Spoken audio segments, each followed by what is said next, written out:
Happy time, people. Welcome back to the Daily Wrap, where it's time for Yay or Nay. First up, it's no surprise that New Jersey Governor Christie loves to eat, even though not as much. He has lost about 75 pounds.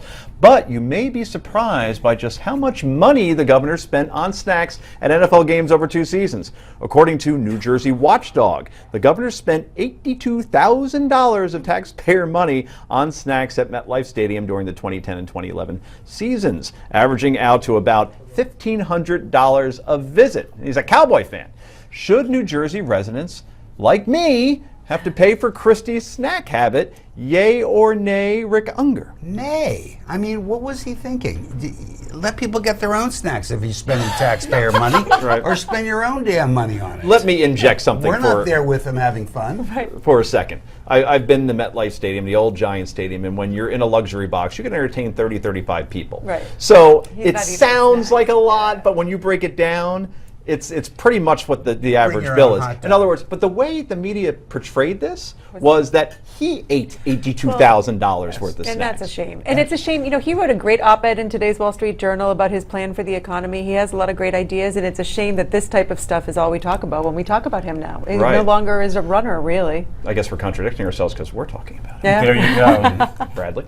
Oh, of course. It's ridiculous. Not that we're making an issue of this. First of all, who's been to a stadium lately? That's like 6 hot dogs and 12 beers. So let's be very clear. Second of all, there's a budget for this. It's a state-line budget. Much of it's reimbursed by the New Jersey GOP anyway. So this is much ado about nothing. This is fake. This is really... Why would that be reimbursed by the Jersey GOP? They say it is. I don't know. Talk to the people in the state. They say it is. I see. They're entertaining. You can always make people are lying. Right. But No, I'm not. But they're saying it wasn't. And I take this personally because this is make fun of the fat guy. That's what this story is about. Now, I get it. And there are reasons to be annoyed with Christie. This ain't one of them. Right. It's entertaining clients just like they do with business. Exactly. That's true.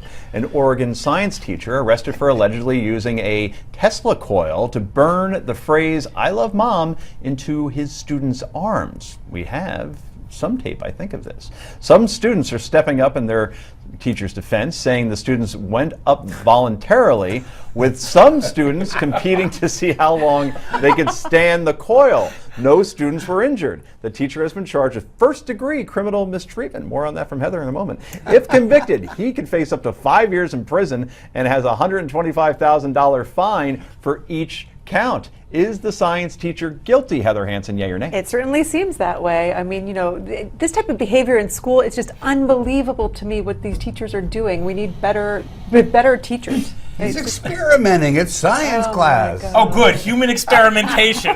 First of all, I don't mean to be mean after I said about the governor. Did you see his face?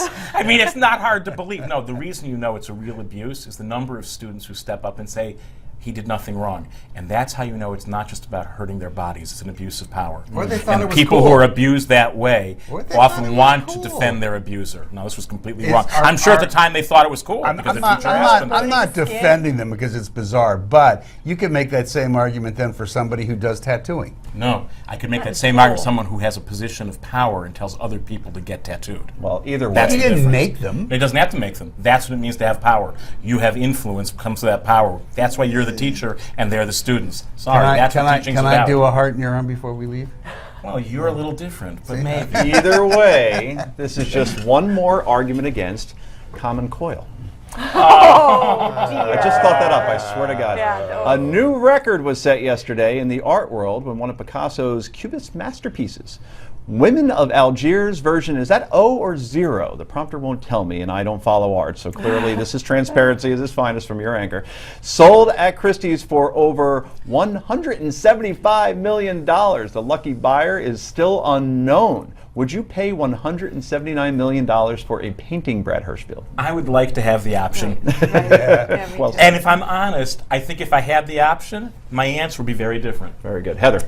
I feel the same way. I mean, it's a Picasso. It's not just a random. It's beautiful. Yeah. But the buyer will stay unknown, by the way. Oh, really? Yes. That was No by doubt. design. Because relatives will say, hey, can I Yeah. get a little scratch over here? Anyway, that is our show for this evening. Ladies and gentlemen, panel, great job as always. We really appreciate it. Thank you for joining us. I'm Joe Concha, reminding you, it's now been 20 days since Hillary Clinton has taken a question from the media. Newsmax Prime with J.D. Hayworth next.